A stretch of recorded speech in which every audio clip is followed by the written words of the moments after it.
Agora com o advogado tributarista, doutor Carlos Iuri. A gente vai saber o que mudou, quais as novidades em relação à declaração do imposto de renda 2021, referente ao exercício do ano passado, de 2020.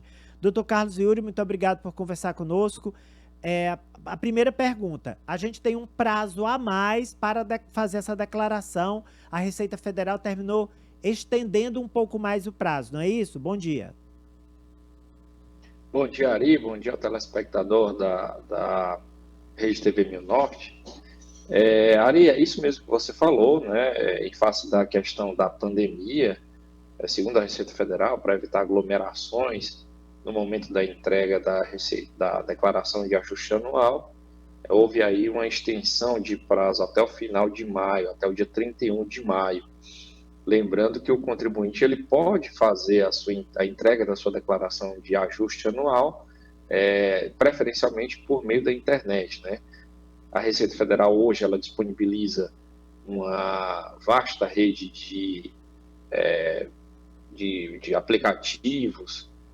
Se quem tiver o certificado digital, basicamente nem precisa preencher a declaração de ajuste anual. Tudo pode ser feito online, houve essa extensão de prazo e, muito possivelmente, o Congresso já aprovou, falta apenas a sanção presidencial. Esse prazo pode ser estendido até o final de julho. Essa seria a grande novidade da entrega da declaração de imposto de renda. Bem, além desse prazo que o doutor Carlos Iuri falou para a gente, não custa lembrar, porque muita gente, doutor Carlos Iuri, ainda fica em dúvida. Eu tenho de declarar, eu preciso declarar. Quem deve declarar o imposto de renda? Pessoa física. É quem ganhou no ano passado, em 2020, até quanto? A partir de R$ 28.000, o que dá basicamente 2,5 salários por mês, Ari. A gente tem que pensar que há cada vez mais um achatamento, né, da renda do trabalhador brasileiro, e toda vez que há um reajuste do salário mínimo, basicamente quem ganha 2,5 salários vai estar aí obrigado a fazer a declaração de ajuste anual. Isso não quer dizer que vai ter que pagar o imposto, mas a declaração ela já deve ser feita. Uma coisa também muito comum que os contribuintes esquecem é que qualquer pessoa que receba renda não esteja nesse limite, mas, por exemplo, tenha operado com ações na Bolsa de Valor, algo que hoje é muito comum, também tem que fazer a declaração de ajuste anual, mesmo que não tenha chegado nesse piso de 2,5 salários mínimos por mês. Quem tenha operado no mercado de ações, que tenha recebido ou tido prejuízo de qualquer maneira, tem que fazer a entrega da sua declaração de imposto de renda, né?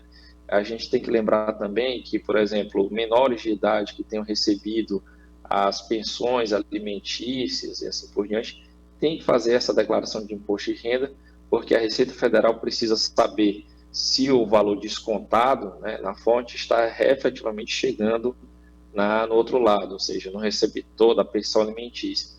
Então, apesar de receber abaixo dos 2,5 salários mínimos mensais, que são aí o piso da obrigatoriedade dessa entrega, esses dois casos que eu falei, quem recebe pensão alimentícia e quem efetivamente operou no mercado de ações, ainda que não tenha chegado nesses 2,5 salários mínimos, também tem que fazer a entrega da declaração de imposto de renda.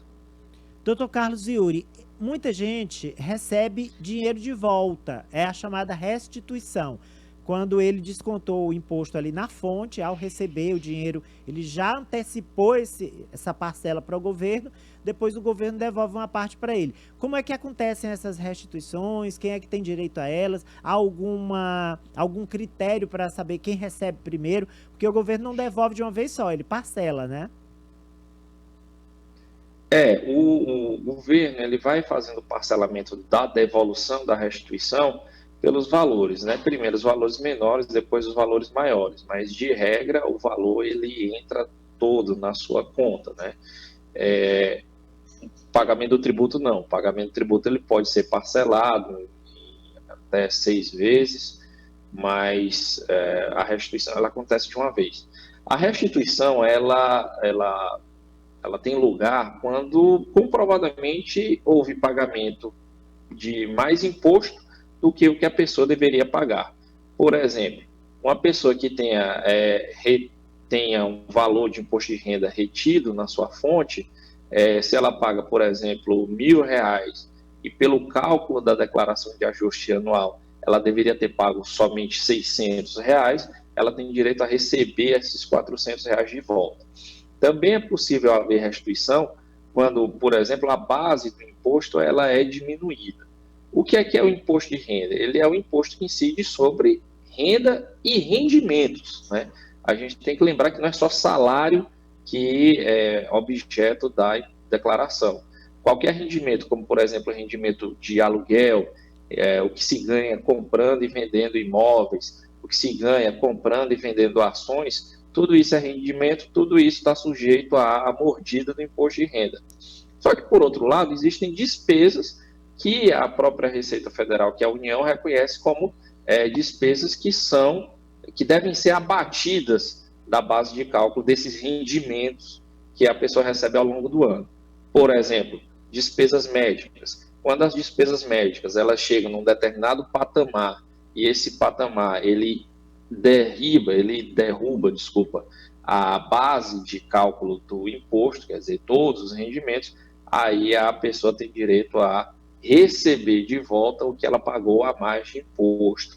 Uma outra dedução que o contribuinte tem, e essa vem sendo esvaziada ao longo dos anos, é a dedução com despesas educacionais, Ari. Só para você ter uma ideia, hoje, cada contribuinte que tenha filhos, ou eu mesmo, que não tenho ainda, mas posso deduzir até R$ 2.000 de despesas com instrução, próprias ou de dependente, né?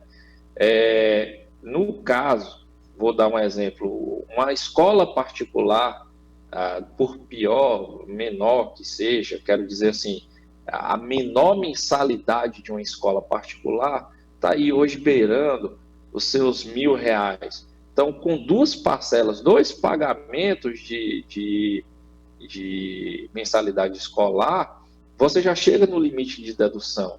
Então, é uma dedução que vem perdendo espaço ao longo do tempo, é uma dedução que deve ser revista, né?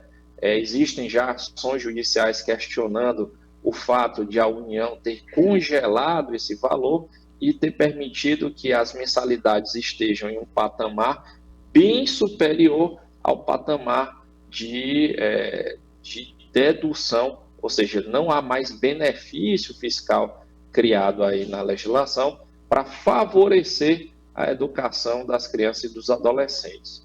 E essas duas são as principais deduções, é aquilo que efetivamente leva à diminuição da base do imposto e à possibilidade de se receber restituição. Tem que se falar também que, às vezes, muitas pessoas, no afã, né, com essa vontade de diminuir o imposto a pagar ou mesmo gerar dedução, se socorre de alguns expedientes duvidosos, seria aí inflar o valor das despesas médicas, né? Eu tenho que lembrar a todos que nos ouvem que isso dá muito problema, quer dizer, você declarar despesas médicas que efetivamente não aconteceram pode ser caracterizado como crime. No caso, o benefício que se tem com essas despesas médicas declaradas que não são reais, ele acaba virando um grande prejuízo, pois a Receita Federal ela pode cobrar não só a diferença, como também aplicar uma multa que chega a mais de 100% do valor do imposto que o cidadão, que o contribuinte, acabou usando para criar essa restituição. Então, Ari, devemos ter cuidado nesse momento, declarar tudo aquilo que pode ser comprovado e não criar despesas que eventualmente venham a esvaziar todo esse esforço de receber restituições. Obrigado, doutor Carlos Iuri. Um abraço para o senhor. Excelente semana, excelente tarde de segunda-feira, excelente semana. Igualmente para você e para todos que nos ouvem.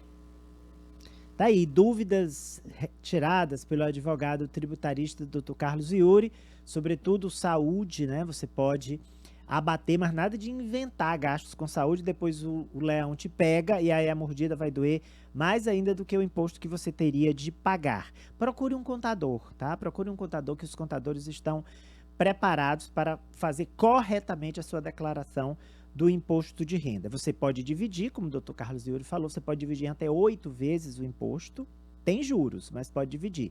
E a restituição, ele me corrigiu aqui, você recebe de uma vez só, o governo não divide.